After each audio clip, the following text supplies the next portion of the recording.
Shalom teman-teman dan kakak-kakak semua, apa kabar nih? Baik. Shalom, baik. Halo. Baik, Lin, kabar baik. Nah, saya senang banget nih kita bisa berkumpul lagi untuk bersekutu bersama di siang yang indah ini. Nah, 3 minggu yang lalu tema besar kita yaitu Yesus dan orang-orang jahat. Kali ini juga masih sama dengan tema 3 minggu yang lalu. Tapi hari ini lebih menarik loh karena kita bakal dengar kisah terakhir dari tema Yesus dan orang-orang jahat. Nah, seperti yang kita baca di layar hari ini, kita mau belajar untuk mengampuni orang yang berbuat jahat pada kita. Nanti bakalan disampaikan sama Kak Indra ya. Nah, teman-teman, mari kita masuk ke hadirat Tuhan dengan penuh rasa syukur atas kebaikan Tuhan dalam hidup kita. Kita nyanyi, Bapakku datang padamu.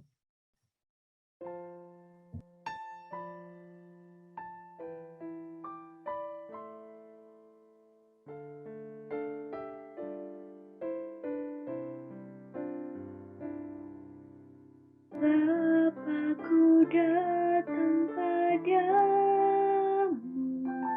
naikkan ucapan syukur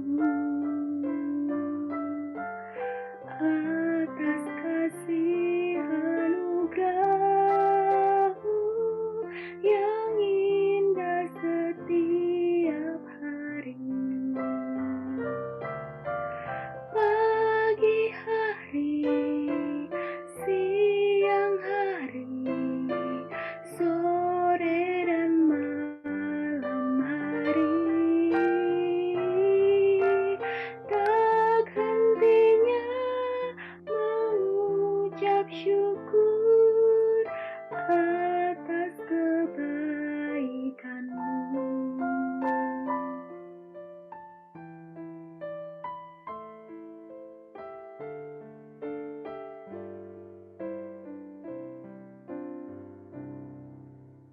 Bapakku datang padamu,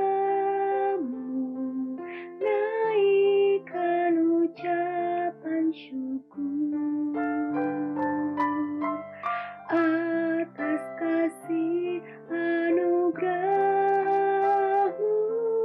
yang indah setiap hari.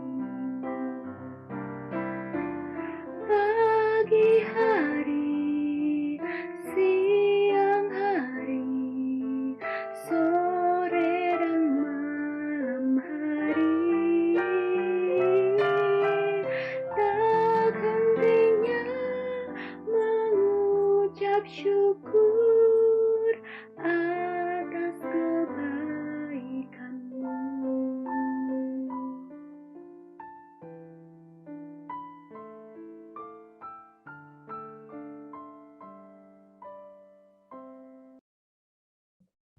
Teman-teman, mari kita bersatu dalam doa. Bapa kami yang ada di dalam sorga, saat ini kami berkumpul kembali ya Bapa untuk mendengarkan dan merenungkan firman-Mu. Berkati ibadah kami ya Tuhan dari awal, pertengahan hingga akhir. Amin. Oke teman-teman, tiba saatnya kita menghadap Tuhan, mengakui segala dosa yang telah kita lakukan selama 1 minggu ini. Saya persilakan teman-teman berdoa secara pribadi, lalu saya akan menutupnya. Mari kita berdoa.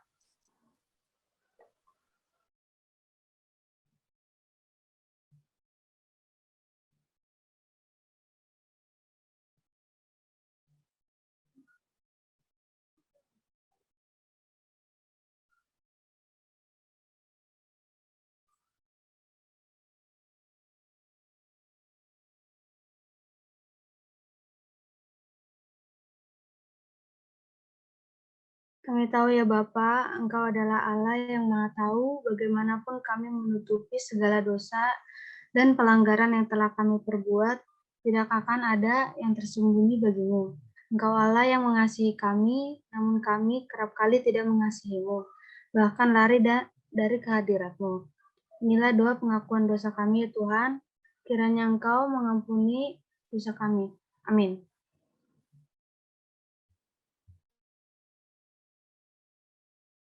Nah teman-teman, sebentar lagi kita akan mendengarkan firman Tuhan. Mari kita mempersiapkan hati dan pikiran kita untuk memaknai apa yang sudah Yesus perbuat bagi hidup kita.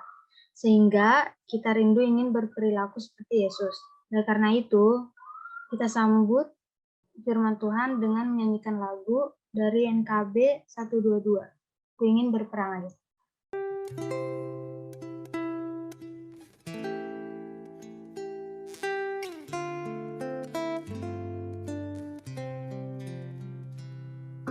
Ku ingin berperangai laksana Tuhanku, lemah lembut dan ramah dan manis budiku, tetapi sungguh sayang ternyata ku cemar.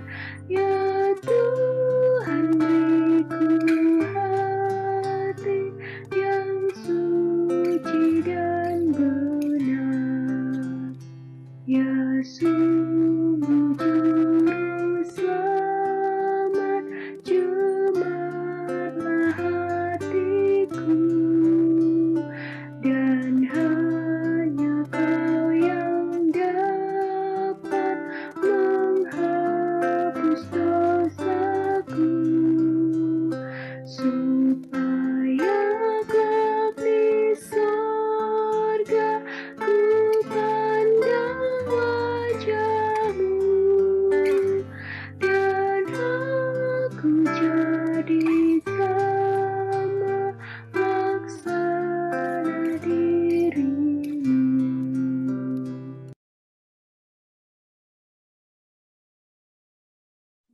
Persilakan Kak Indra. Oke, terima kasih Lina. Selamat siang teman-teman semuanya. Di siang hari yang cerah ini kita akan bersama-sama merenungkan firman Tuhan. Sebelum kita merenungkan firman Tuhan pada saat ini, saya mengajak kita semuanya untuk bersama-sama menyiapkan hati kita dengan bersama-sama berdoa. Mari kita berdoa. Bapa, kami mengucap syukur atas kesempatan yang Tuhan berikan di dalam hidup kami. Secara khusus kalau pada saat ini Tuhan memberi kami kesempatan membaca dan merenungkan firman-Mu, pimpin kami supaya Roh Kudus menerangi hati dan pikiran kami, sehingga kami bisa membaca, memahami, dan melakukan firman Tuhan dengan baik dan setia. Di dalam nama Tuhan Yesus Kristus kami berdoa dan mengucap syukur. Amin. Baik, teman-teman, selama 4 minggu ke belakang, kita sudah belajar mengenai gimana sih kita berurusan dengan orang-orang jahat ya, orang-orang yang jahat kepada kita. Nah, hari ini, minggu ini itu adalah bagian terakhir dari perenungan kita tentang bagaimana kita berurusan dengan orang jahat, yaitu ditutup dengan mengampuni orang yang terjahat sekalipun. Nah, sebelum kita mulai ya teman-teman, saya mau minta pendapat kalian dulu nih. Menurut teman-teman, orang yang terjahat kalau tadi kita bersama-sama mencoba menyebutkan tempat asal kita tanpa menyebutnya secara langsung gitu. Nah, kalau teman-teman disuruh menyebutkan tindakan paling jahat yang dilakukan orang yang pernah teman-teman alami dengan merujuk ke misalnya siapa ya? Ke tokoh Alkitab, ada nggak? Misalnya gini nih, saya pernah tuh Kak diperlakukan seperti Yusuf. Ada yang mau berbagi cerita? Saya pernah Kak diperlakukan seperti Musa gitu ya. Mau diapain tuh? Iya, saya diasuh kayak Musa, saya diasuh di Mesir, tapi akhirnya saya harus pergi meninggalkan semua kenyamanan hidup saya gitu. Ada teman-teman? Silakan kalau ada. Perbuatan paling jahat yang pernah dilakukan orang kepada teman-teman. Nggak ada? Oke. Nggak apa-apa, kita lanjut dulu ya. Nah, kalau kita bicara mengenai orang jahat, teman-teman, saya teringat pada film, ya, film yang beredar pada saat saya masih sekolah dulu. Film itu tagline-nya begini ya, yang kalimat yang terkenal, apa yang kamu lakukan kepada saya itu jahat. Ada yang tahu film apa yang dimaksud? Yang sejaman dengan saya juga boleh menjawab kalau ada yang tahu. Kak Okta mungkin sejaman mas saya, film apa tuh yang terkenal dengan tagline apa yang kamu lakukan pada saya itu jahat? Ada yang tahu? Oke, ya itu film Ada Apa Dengan Cinta ya teman-teman. Nah, kalau kalian lihat bubble di sini ya, di bubble ini akan kelihatan seandainya Tuhan Yesus bisa menyatakan isi hatinya gitu, itu kira-kira Tuhan Yesus akan berkata seperti ini juga ya, apa yang kalian lakukan kepada saya itu jahat. Nah, supaya kita sama-sama sepakat bahwa apa yang dilakukan kepada Tuhan Yesus itu jahat, ya, kita mau lihat beberapa gambar ini, tapi sebelumnya saya mau tanya pendapat teman-teman lagi ya. Menurut teman-teman, kenapa sih apa yang dilakukan oleh orang-orang Farisi, terus oleh orang-orang di zaman Yesus itu jahat? Jahatnya tuh di mana teman-teman? Supaya kita bisa sama-sama melihat ya. Jangan kita hanya berpikir, oh ya itu jahat Kak, tapi kita nggak tahu jahatnya di mana. Nah, kenapa kita bilang perbuatan itu jahat? Silakan teman-teman, berikan pendapatnya. Kenapa ya jahat ya? Ayo, jangan malu-malu. Menurut kalian yang dilakukan orang-orang kepada Tuhan Yesus itu jahat nggak? Itu dulu deh. Nah, kalau jahat, kenapa jahat? Ada? Ini udah dihipnotis padahal nih ya, Udah Kak. oke udah pada tidur kayaknya ya. Iya, jangan terpengaruh sama ilusi optik ini ya. Ini cuma gambar yang membuat kita supaya ini aja. Oke. Nah, kalau gitu ini ya saya ungkapkan. Paling tidak ada beberapa alasan kenapa kita bisa bilang perbuatan itu tuh jahat. Nah, kalau kita lihat di rangkaian gambar di depan kita ini, teman-teman, ini adalah rangkaian peristiwa ya, artinya kejadian yang terdiri dari beberapa peristiwa.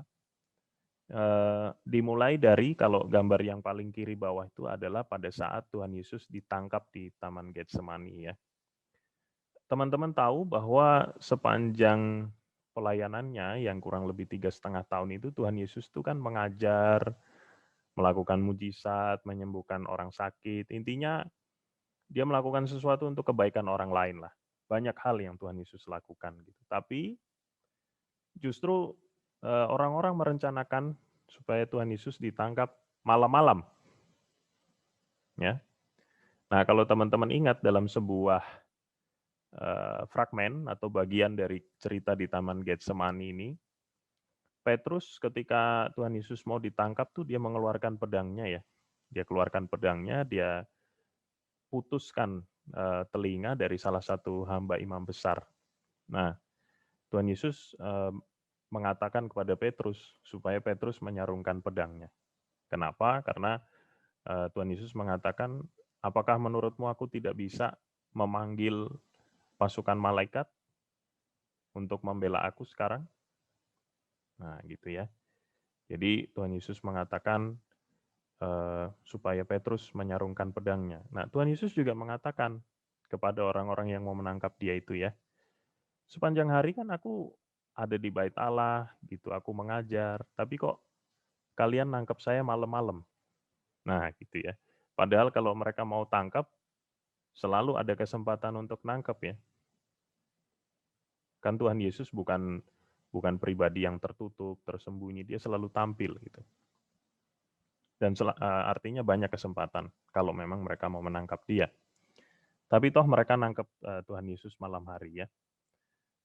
Nah berikutnya setelah Tuhan Yesus ditangkap, dia menjalani serangkaian proses pengadilan ya, pengadilan yang kalau boleh dibilang sebetulnya tidak benar juga pengadilannya gitu. 2 kali dia diadili oleh imam besar ya, yang pertama oleh Hanas, kemudian oleh Kayafas dia diadili juga. Nah, setelah itu dia dibawa ke Mahkamah Agama ya. Mahkamah Agama itu artinya sebuah perkumpulan yang anggotanya lengkap ya, Dewan Agama. Mungkin kalau kita di sini sekarang boleh kita samakan dengan majelis agama atau majelis ulama gitu ya. Nah, ini di gambar yang kanan bawah ini ya. Di situ Tuhan Yesus ditanyai, diperiksa. Nah, di dalam proses pengadilan yang 3 ini, tadi oleh Hanas, Kayafas, dan sekarang di hadapan Mahkamah Agama itu, kalau teman-teman baca ya, kalau teman-teman rutin membaca Alkitab, saya yakin sudah di umur yang sekarang sudah paling tidak 2-3 kali ketemu kisah ini ya. Teman-teman akan ingat bahwa ada saksi-saksi palsu yang dihadirkan untuk menyatakan bahwa Tuhan Yesus itu bersalah. Padahal tidak ya. Nah, sekarang pertanyaannya dari 3 proses ini ya, tadi pengadilan yang dilakukan oleh orang-orang Yahudi ini. Pertanyaannya sebetulnya kesalahan Tuhan Yesus itu apa, teman-teman?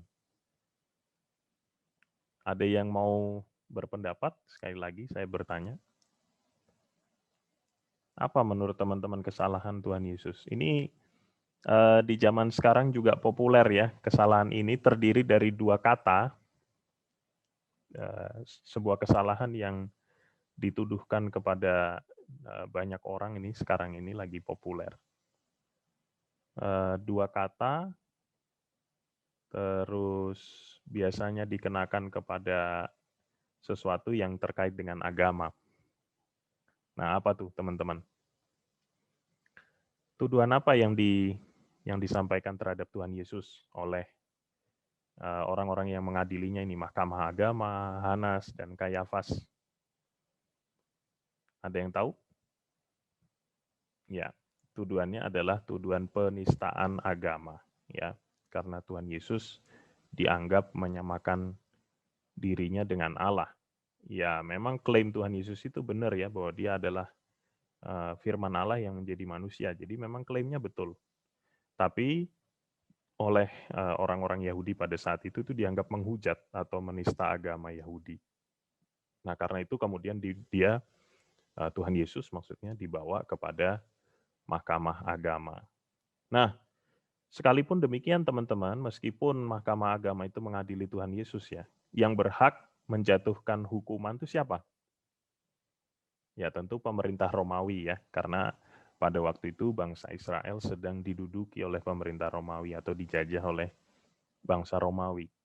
Nah, jadi orang-orang Yahudi ini merasa bahwa mereka menemukan kesalahan yang fatal nih dalam diri Tuhan Yesus, tapi mereka nggak bisa menghukum. Nah, masuklah kepada yang berikutnya ya. Jadi kejahatan yang pertama apa tadi yang dilakukan pada Tuhan Yesus? Menghadirkan saksi-saksi palsu sehingga Tuhan Yesus dianggap bersalah meskipun dia sebetulnya tidak bersalah. Itu ya.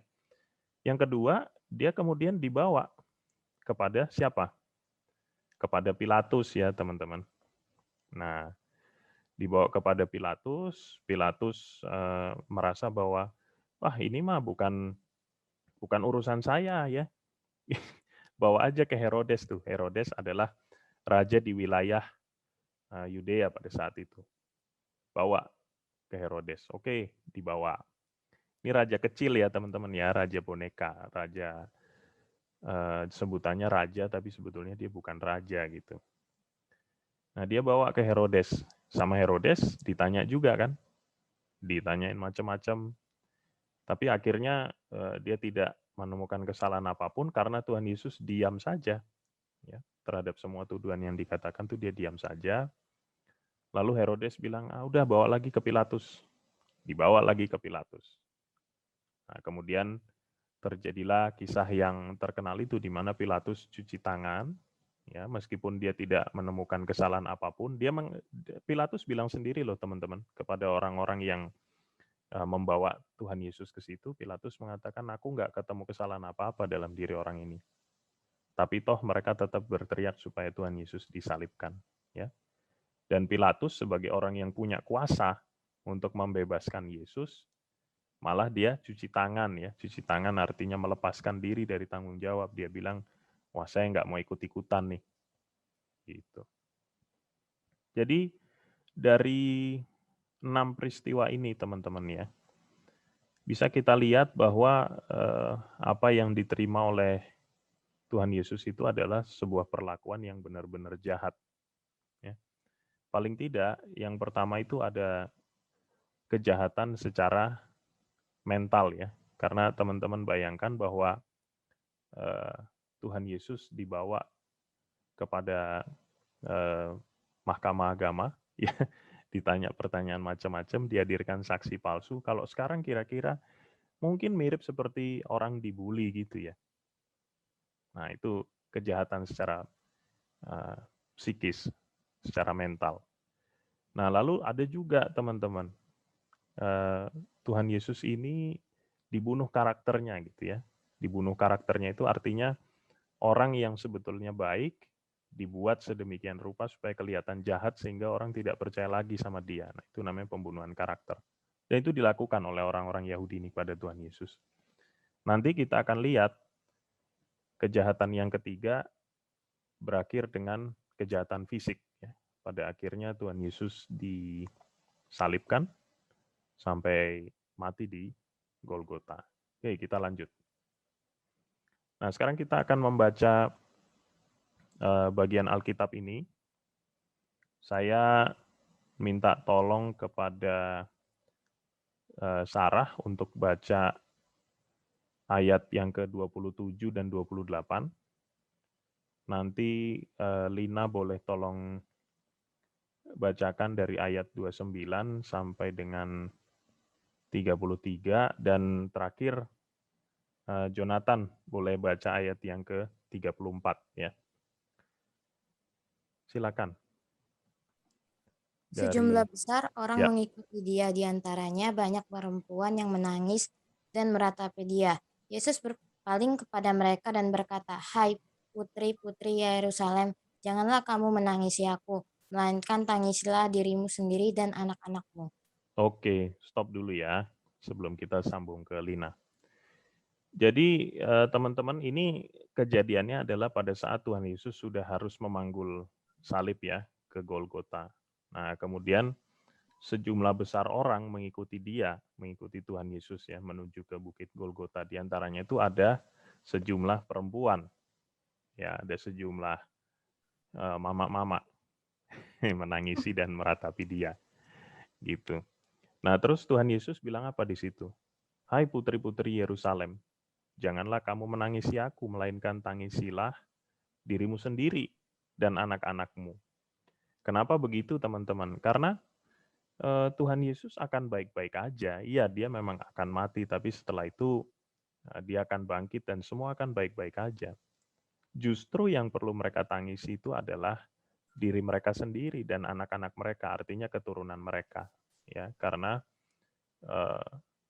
dosa mereka lah yang menyebabkan Tuhan Yesus yang adalah penyelamat itu harus mati. Gitu. Jadi bukan Tuhan Yesusnya yang perlu ditangisi, dirinya sendirilah yang perlu ditangisi. Dan juga teman-teman, ini Tuhan Yesus sebetulnya sedang menyampaikan sebuah pesan. Nah, kalau teman-teman membaca di sekitar tahun 70, bukan 1970 ya, 70 Masehi, itu kota Yerusalem ditaklukkan oleh Roma dan kotanya dihancurkan. Ya. Nah, jadi jangan menangisi Tuhan Yesus ya. Tuhan Yesusnya pada saat itu sudah di sorga gitu. Tapi merekalah yang perlu ditangisi karena di masa yang akan datang ya mereka akan hancur gitu. Nah, lebih jauh lagi nanti orang-orang yang tidak percaya kepada Tuhan Yesus ya, orang-orang berdosa yang tidak percaya kepada Tuhan Yesus itu nasibnya bagaimana? Nah, oleh karena itu sekali lagi Tuhan Yesus mengatakan jangan menangisi aku ya, tapi tangisilah dirimu sendiri dan anak-anakmu. Oke, silakan Lina ayat 29 sampai dengan 33.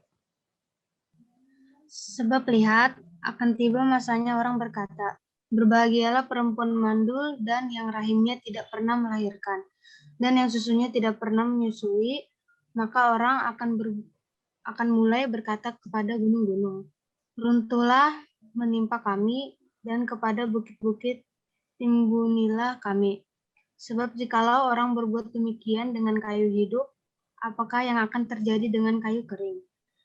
Dan ada juga digiring 2 orang lain, yaitu 2 penjahat untuk dihukum mati bersama-sama dengan dia.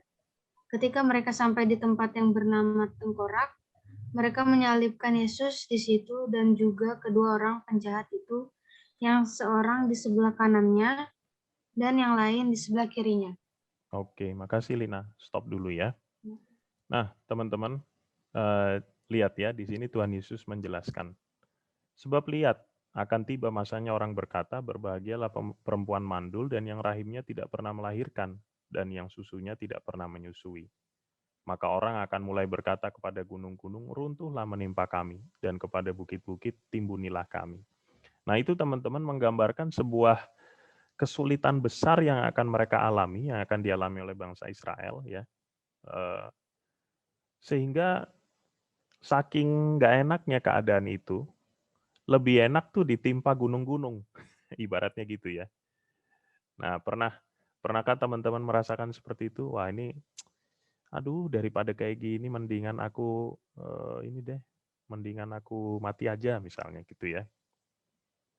Nah, ini juga yang disampaikan oleh Tuhan Yesus bahwa pada suatu ketika nanti akan datang masanya ketika orang-orang berkata, ya lebih baik aku ditimpa gunung atau ditimbun oleh bukit-bukit daripada mengalami masa yang susah ini gitu.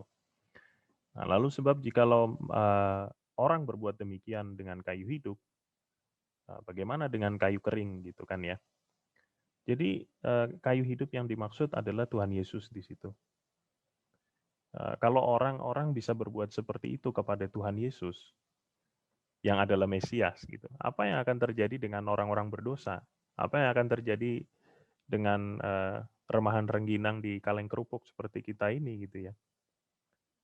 Nah, itu yang disampaikan oleh Tuhan Yesus. Nah, di ayat ke-32 teman-teman dan 33 kita membongkar sebuah kejahatan yang lain lagi ya. Bahwa Tuhan Yesus disalibkan bersama-sama dengan penjahat. Nah, kalau ini penjahat betulan ya. Kalau tadi Tuhan Yesus kan dibuat seolah-olah dia kelihatan seperti penjahat dan bahkan ketika pengadilan sudah mengatakan dia tidak bersalah, mereka tetap menghukum dan menyalibkan dia. Jadi Tuhan Yesus tadi sudah diadili secara tidak adil, dihadirkan saksi-saksi palsu, kemudian dia disalib bersama dengan penjahat, seolah-olah dia juga adalah penjahat. Ya. Nah, sekarang kita lihat ya, kita sudah melihat ada 4 macam kejahatan yang dilakukan, kejahatan yang luar biasa ya, yang dilakukan oleh orang-orang Yahudi kepada Tuhan Yesus. Tapi kita lihat respon Tuhan Yesus di ayat yang ke-34. Silakan. Siapa tadi ayat ke-34?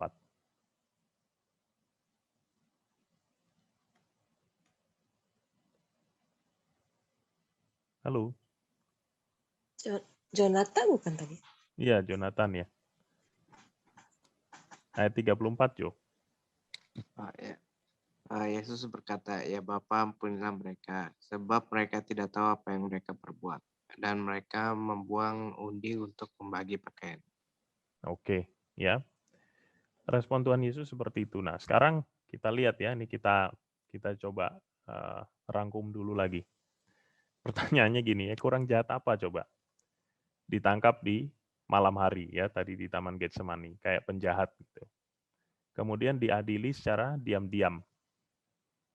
Ya, diadili di hadapan Mahkamah Agama secara diam-diam.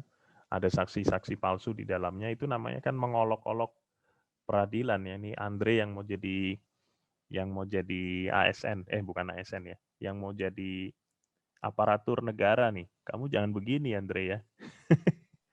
Siap, Kak. Oke, terus dia dijatuhi hukuman ya, dikasih vonis padahal dia tidak bersalah. Dan tidak bersalahnya itu bukan kayak orang ini ya, orang divonis terus dia bilang, aku nggak salah, bukan. Ini Pilatus sendiri, hakimnya sendiri, ya, yang berwenang menjatuhkan hukuman sendiri itu dia mengatakan bahwa Tuhan Yesus nggak salah. Tapi toh akhirnya dia dihukum juga, gitu ya. Nah, kemudian yang terakhir, Tuhan Yesus dihukum bersama-sama dengan penjahat, seolah-olah dia adalah penjahat juga. Nah, kurang jahat apa teman-teman? Dihukumnya dihukum mati lagi ya. Oke, tetapi di atas semuanya itu Tuhan Yesus berkata, ya Bapa ampunilah mereka, sebab mereka tidak tahu apa yang mereka perbuat. Terus masih ada lagi nih, setelah itu pakaian Tuhan Yesus diundi, ya, karena pakaian zaman dulu kan hanya selembar kain gitu, jadi bukan kayak kita sekarang ada potongan-potongan atau cutting-cutting gitu ya. Dulu pakaiannya itu selembar, nah itu diundi, ya, supaya diputuskan siapa yang berhak memiliki pakaian itu. Ya. Nah, silakan teman-teman simpulkan sendiri tuh, kurang jahat apa perlakuan. Tapi Tuhan Yesus berdoa supaya Bapa mengampuni mereka. Nah, teman-teman, ketika kita mengetahui bahwa Tuhan Yesus berlaku demikian, ya sekarang kita coba berandai-andai sedikit ya. Seandainya Tuhan Yesus melakukan yang sebaliknya. Jadi dia bukan berkata, ya Bapa ampunilah mereka gitu ya. Tapi Tuhan Yesus berkata, ya Bapa hukumlah mereka sesuai dengan perbuatannya.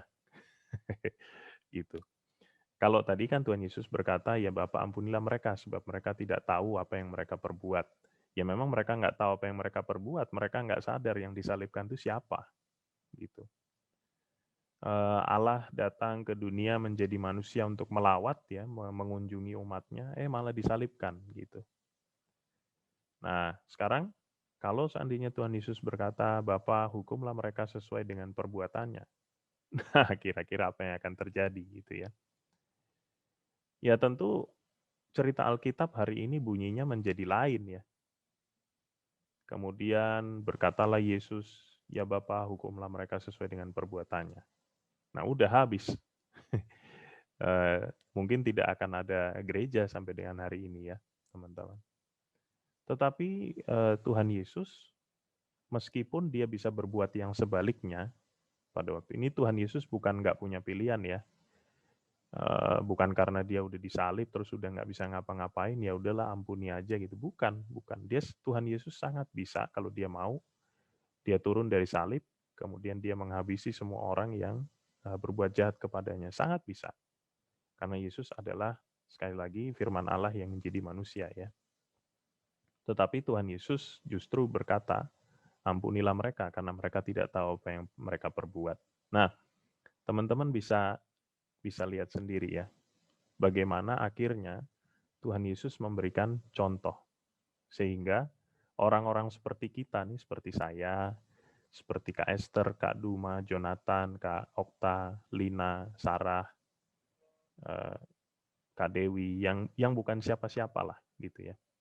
Kita jadi punya harapan. Biasanya nih teman-teman, orang kehilangan harapan ketika ada orang yang sangat berkuasa, ya, orang yang sangat keren, orang yang sangat diandalkan, kemudian ternyata dia nggak bisa melakukannya gitu ya. Itu kan kita jadi, ya dia aja gagal, apalagi saya gitu. Misalnya ada orang ikut kompetisi binaraga ya. Terus ada orang yang ototnya dari ujung rambut sampai ujung kaki, itu bahkan rambutnya pun berotot ya. Tapi ternyata dia gagal nih, nggak masuk ke tahapan berikutnya. Lalu kita yang merasa lebih kurus dari dia akan berpikir ya, wah dia aja gagal, apalagi saya gitu. Nah tapi karena Tuhan Yesus bisa dan mau mengampuni orang-orang yang berbuat jahat sekali sama dia, maka orang-orang seperti kita ini jadi punya harapan, oh Tuhan Yesus bisa, maka aku bisa. Bayangkan kalau Tuhan Yesus tidak bisa mengampuni ya, malah dia habisi semua orang itu, nanti orang akan semakin punya pembenaran, ya nggak teman-teman ya? Oh iya, Tuhan Yesus saja menghabisi orang yang jahat sama dia kok, aku juga mau gitu. Nah, tapi karena Tuhan Yesus menunjukkan sikap mengampuni, maka kita jadi punya harapan bahwa kita pun bisa mengampuni ya. Biasanya kalau kita diingatkan akan panggilan kita untuk mengampuni orang-orang yang sudah berbuat jahat kepada kita, itu argumennya seperti meme yang lagi populer ini teman-teman ya. Ini saya ubah sedikit kata-katanya, tapi ini gambar orang yang bersandar di tembok, ini meme yang populer. Yesus kan Tuhan, aku bukan, gitu. Nah, tapi teman-teman perlu ingat bahwa Tuhan Yesus pada saat itu posisinya sama dengan kita ya. Dia adalah manusia 100%. Sama dengan kita sekarang. Jadi kalau Tuhan Yesus bisa mengampuni, maka kita pun punya harapan. Oh, ada nih contohnya. Gitu. Kita punya harapan bahwa kita juga bisa mengampuni orang-orang yang sudah berbuat sangat jahat kepada kita. Nah, bagaimana caranya? Kalau begitu ya teman-teman. Oke Kak, aku udah tahu nih. Tuhan Yesus udah ngasih contoh, berarti aku juga bisa. Terus caranya gimana? Gitu. Yang pasti tidak bisa dengan kekuatan sendiri ya teman-teman ya. Harus dengan kekuatan yang Tuhan berikan. Nah, minta pertolongan Roh Kudus juga seperti yang dikatakan di 2 Samuel 22 ayat 33 ini. Kak Okta mungkin bisa tolong bacakan 2 Samuel 22 ayat 33 bahasa Indonesianya, Kak. 2 Samuel pasal 22 ayat 33. Ayat 33 ya. Allah dialah yang menjadi tempat pengungsianku yang kuat dan membuat jalanku rata. Oke, makasih Kak Okta. Iya. Iya, teman-teman. Sekarang lagi sering terjadi bencana ya, entah banjir, gempa bumi, tanah longsor, kayak gitu. Nah, ketika itu terjadi, biasanya kita akan mengungsi. Nah, di 2 Samuel 22 ayat 33 tadi dikatakan bahwa Tuhanlah atau Allah lah yang menjadi tempat pengungsian kita, gitu, teman-teman. Nah, mengampuni orang yang jahat sekali sama kita itu memang nggak gampang. Oleh karena itu, kadangkala kita perlu mengungsi ya. Nah, jangan mengungsi ke tempat yang lain ya. Mengungsinya ke obat, ke klub gitu. Mengungsilah kepada Allah teman-teman. Karena dia adalah tempat pengungsian kita. Yang membuat jalan kita rata. Ya, jalan untuk mengampuni orang yang berbuat jahat kepada kita itu memang sulit dan gak gampang.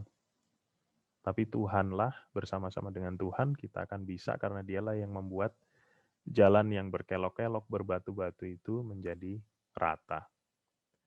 Jadi jangan andalkan kekuatan kita sendiri, melainkan jalani semuanya bersama-sama dengan Tuhan ya. Karena apa? Karena kita ketika kita dipanggil sama dengan untuk melakukan kehendak Tuhan ya, kita itu bukan cuma dituntut aja teman-teman. Kamu harus begini, kamu harus begitu. Tapi Tuhan memberikan 2 hal tadi ya, untuk menjadi bekal kita. Yang pertama, dia memberikan contoh yang nyata, yang konkret, yaitu Tuhan sendiri, firman Allah yang menjadi manusia, ya, Tuhan Yesus namanya. Itu dia sudah memberikan contoh, mengampuni orang-orang yang sangat-sangat jahat kepada dia.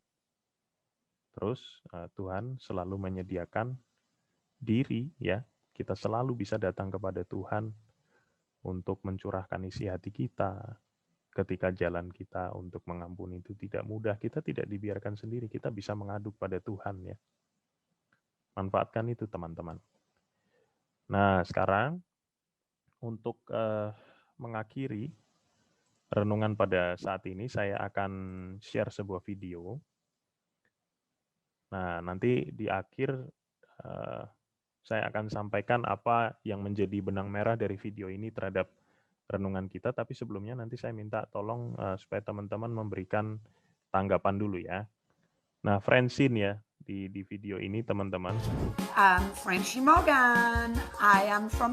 Francie, ya, Francie dari Paris, Prancis. Paris, France, and I'm absolutely obsessed and fascinated with anime doll. Nah, dia terobsesi dengan boneka-boneka anime ya, teman-teman. Kalau teman-teman penggemar budaya Jepang, teman-teman tahu anime itu kartun ya, kartun gaya Jepang itu anime. Nah, yang teman-teman saksikan di sini sekarang itu adalah wajahnya Francie tadi sebelum dia menjalani operasi plastik ya. Nah, silakan dilihat. Manis sekali ya. Nah, kemudian selanjutnya. I already had plastic surgery when I was younger. I had my nose done when I was 18 years old. And then I had my boobs done twice. Oke, jadi di umur 18 dia melakukan operasi plastik kepada hidungnya ya, supaya bisa kelihatan kayak tokoh anime Jepang itu. Di kemudian hari dia melakukan operasi di bagian payudara 2 kali ya. 2 kali. Kenapa? Karena ya dia nggak mau terlihat alami. Bagi dia alami itu bukan pilihan, dia maunya kelihatan seperti boneka anime itu. I am very excited about it. I'm just ready for a new me. In a year from now, I just want to be a new person. I just want to look like an anime doll. Oh ya. Jadi dalam waktu setahun dari sejak dia diwawancarai untuk video ini, dia ingin menjadi seseorang yang baru. Dia ingin menjadi seperti boneka anime gitu ya, teman-teman. Yang saya mau sampaikan dari sini adalah kalau seseorang bisa terobsesi seperti itu ya, sedemikian rupa, untuk menjadi seperti tokoh yang hanya fantasi ya teman-teman ya, hanya imajinasi, hanya hayalan. Kenapa kita tidak bisa terobsesi untuk menjadi seperti Yesus yang jelas-jelas memberikan contoh nyata? Ya. Kalau seseorang bisa terobsesi sedemikian rupa untuk menjadi seperti boneka, kenapa kita tidak bisa terobsesi untuk menjadi sama seperti Tuhan Yesus yang sudah memberikan contoh nyata, bahkan memberikan nyawanya untuk kita. Dan mengampuni kita, menolong kita untuk bisa mengampuni orang-orang yang paling jahat sekalipun dalam hidup kita. Mari kita berdoa. Tuhan, kami tahu bahwa untuk mengampuni orang-orang yang berbuat sangat-sangat jahat kepada kami tidak mudah. Tetapi kami percaya bahwa Tuhan Yesus sudah memberi kami contoh. Tolong kami supaya menjadi seperti Tuhan Yesus, itu menjadi kerinduan kami, menjadi cita-cita kami, menjadi obsesi kami. Sehingga lewat hidup kami nama Tuhan dimuliakan. Dalam nama Tuhan Yesus Kristus yang telah menjadi contoh bagi kami berdoa. Amin. Oke, saya kembalikan kepada Lina. Baik teman-teman, kita akan melakukan pengakuan iman rasuli. Kita berdiri semua, walaupun virtual, tapi kita berdiri. Mari kita berdiri. Aku percaya pada Allah, Bapa yang Maha Kuasa, Khalik langit dan bumi, dan pada Yesus Kristus, Anak yang tunggal Tuhan kita, yang dikandung daripada Roh Kudus, lahir dari anak darah Maria, yang menderita sengsara di bawah pemerintahan Pontius Pilatus, disalibkan, mati dan kuburkan, turun ke dalam kerajaan maut. Pada hari yang ketiga, bangkit pula dari antara orang mati, naik ke surga, duduk sebelah kanan Allah, Bapa yang Maha Kuasa, dan dari sana ia akan datang untuk menghakimi orang yang hidup dan yang mati. Aku percaya pada Roh Kudus, gereja yang kudus dan am, persekutuan orang kudus, pengampunan dosa, kebangkitan orang mati, dan hidup yang kekal. Amin. Silakan duduk kembali. Baiklah teman-teman semua, sudah ada yang CD, saya mendengar untuk Andre Silalahia. Kita akan melakukan sensorum room terlebih dahulu, yang akan nanti diadakan perjamuan kudus untuk minggu depan tanggal 4 Juli. Saya akan membacakan persiapan perjamuan kudus. Pada tanggal 4 Juli mendatang, kita akan merayakan perjamuan kudus. Perjamuan akan dilaksanakan di gedung gereja dengan mengikutsertakan juga umat yang ada di rumah masing-masing yang belum dapat hadir karena protokol kesehatan. Untuk menyambut perayaan itu, marilah kita mempersiapkan diri kita dengan memeriksa diri kita masing-masing. Pada perjamuan terakhir, Kristus meminta kita merayakan perjamuan kudus untuk mengenangnya. Mengenang Kristus berarti mengalami kehadirannya di dalam hidup sehari dan menyadari bahwa Kristus telah berkorban demi keselamatan kita. Sudahkah saudara hidup dalam persekutuan yang akrab dengan Yesus sehingga saudara mengalami kasih, kuasa, dan kebenarannya? Yakinkah saudara bahwa Kristus telah mengorbankan hidupnya demi keselamatan saudara?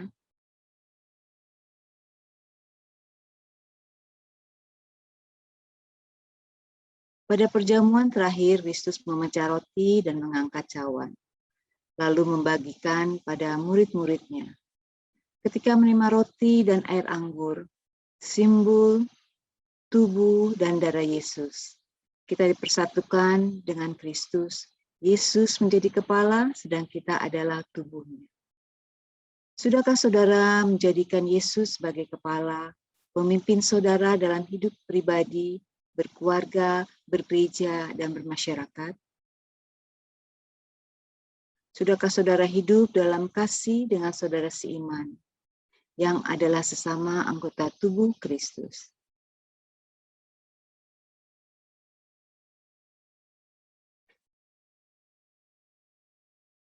Dengan makan roti dan minum air anggur, kita dipersatukan dalam kematian dan kebangkitan Kristus. Ini berarti kita perlu menyangkal diri, memikul salib dan mengikut Kristus. Menyangkal diri berarti rela berkorban demi Tuhan dan sesama. Sudahkah saudara rela berkorban bagi sesama?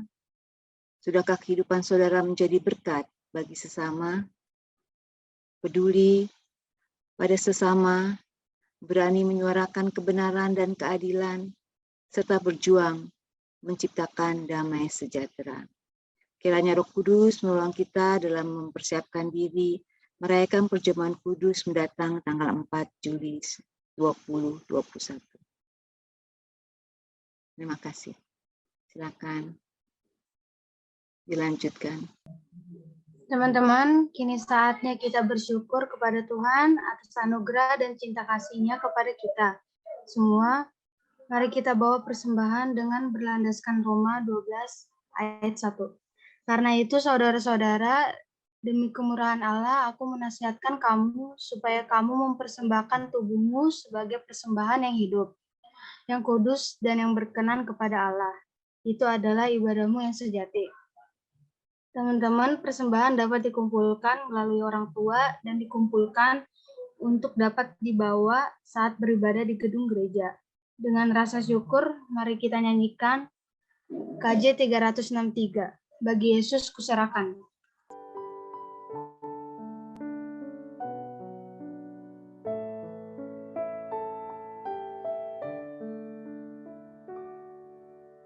Bagi Yesus kuserahkan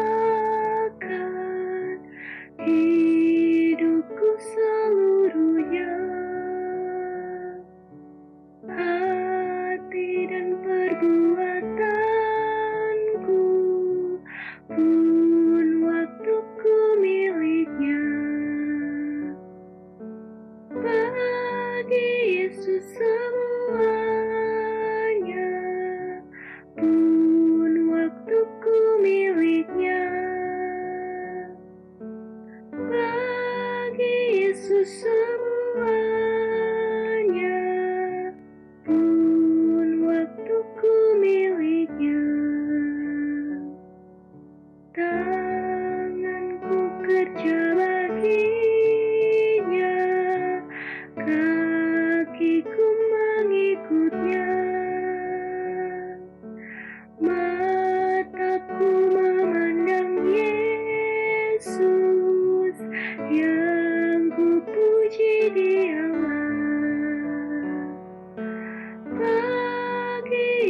Yesus semuanya, yang ku puji Dialah. Bagi Yesus semuanya, yang ku puji Dialah. Dipersilakan Jonathan bawa doa persembahan sama syafaat. Ya, teman-teman, mari kita berdoa. Selamat siang Tuhan, hari ini kita bersyukur dapat berkumpul di ruangan Zoom hari ini. Kami bersyukur untuk segala berkat-Mu bagi kami. Kini kami mengumpulkan persembahan sebagai tanda syukur kami kepadamu. Berkatilah persembahan ini ya Tuhan, agar menjadi saluran kasih dan pelayan yang berarti bagi banyak orang. Kami juga akan menaikkan doa syafaat. Kami berdoa semoga setiap harinya program GKI jemaat ini jemaatnya bertambah dan bertumbuh. Saya berterima kasih atas cuaca yang baik hari ini dan berkatilah orang-orang yang mengalami bencana alam. Lindungilah mereka. Dan juga semoga proses vaksinasi di Indonesia berjalan dengan lancar sesuai rencana. Dan semoga virus ini cepat berhenti dan juga negara ini diberi ketaatan agar dapat mengikuti protokol agar virus ini tidak lanjut menyebar. Terima kasih Tuhan, doa ini kami serahkan dalam nama Tuhan Yesus Kristus. Amin. Oke teman-teman, ibadah kita akan segera selesai dan kita kembali kepada kehidupan kita masing-masing. Kiranya melalui firman Tuhan hari ini kita bisa refleksikan dan lakukan dalam kehidupan. Seperti teladan Yesus untuk mengampuni orang yang bersalah kepada kita. Seperti lagu ini, kita dipanggil untuk menyatakan teladan Yesus dalam hidup kita. Jadi mari kita bernyanyi dari NKB 204. Di dunia yang penuh cemar.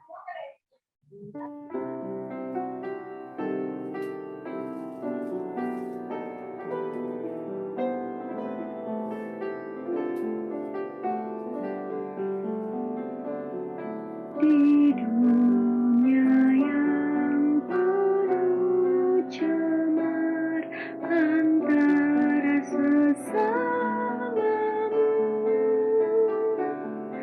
hiduplah saleh dan benar, nyatakan Yesus dalammu, nyatakan Yesus dalammu, nyatakan Yesus dalammu,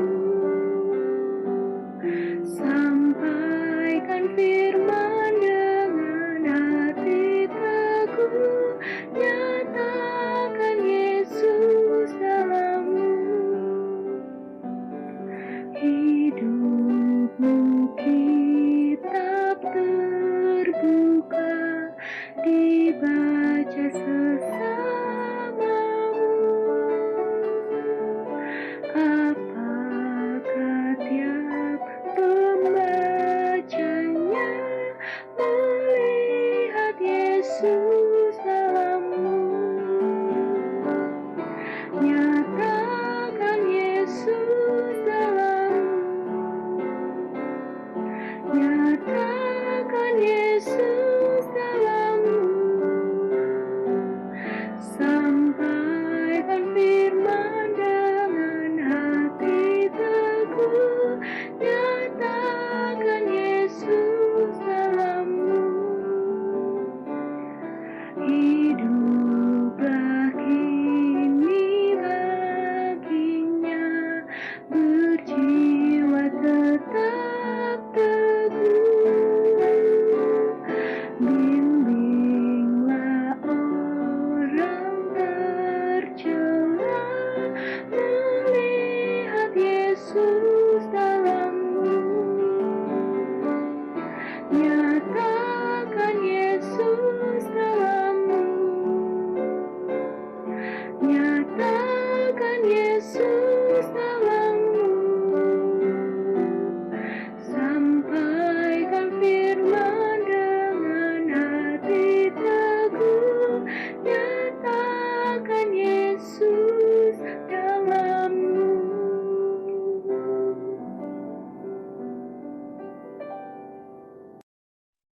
Dipersilakan kepada Kak Dewi. Oke, terima kasih Kak Tora. Puji Tuhan, pada kasih-Nya kita boleh menyelesaikan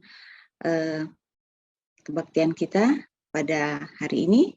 Kita mau berdoa sebelum kita meninggalkan ibadah online kita untuk remaja Pos Cilengsi. Mari kita berdoa. Bapa terkasih, Bapa yang kami kenal melalui anak-Mu Yesus Kristus, Juru Selamat kami yang hidup. Terima kasih kami boleh menyelesaikan kebaktian remaja Pos Cilengsi dengan baik. Terima kasih Engkau telah menyertai kami di sepanjang ibadah kami hari ini. Ajar kami Bapa untuk tetap dapat selalu mengampuni orang yang terjahat kepada kami, agar kami terus berbuat baik juga kepada mereka. Karena Engkau telah terlebih dahulu mengampuni atas dosa-dosa kami, karena Engkau telah mengajarkan kami melalui firman-firman yang kami baca untuk selalu berbuat baik. Biarlah kami selalu Kau tuntun untuk terus memuliakan Tuhan dan menyenangkan hati-Mu dengan melakukan firman Tuhan di dalam hidup kami. Berkati Komisi Remaja Cilengsi agar semakin banyak teman-teman remaja yang mau ikut di dalam hadir pada ibadah Remaja Pos Cilengsi. Berkati kami dan keluarga kami untuk terus melaksanakan protokol kesehatan sehingga kami boleh terus sehat. Berkati kakak-kakak pembina Komisi Remaja Pos Cilengsi, berkati studi kami Bapak, berkati juga untuk kami semua yang ada di sini. Buatlah kami terus menjadi berkat bagi orang-orang sekitar kami. Ampuni dosa kami Bapa, dalam nama Tuhan kami Yesus Kristus, kami berdoa dan mengucap syukur. Amin. Selamat hari Minggu, Tuhan Yesus memberkati kita semua.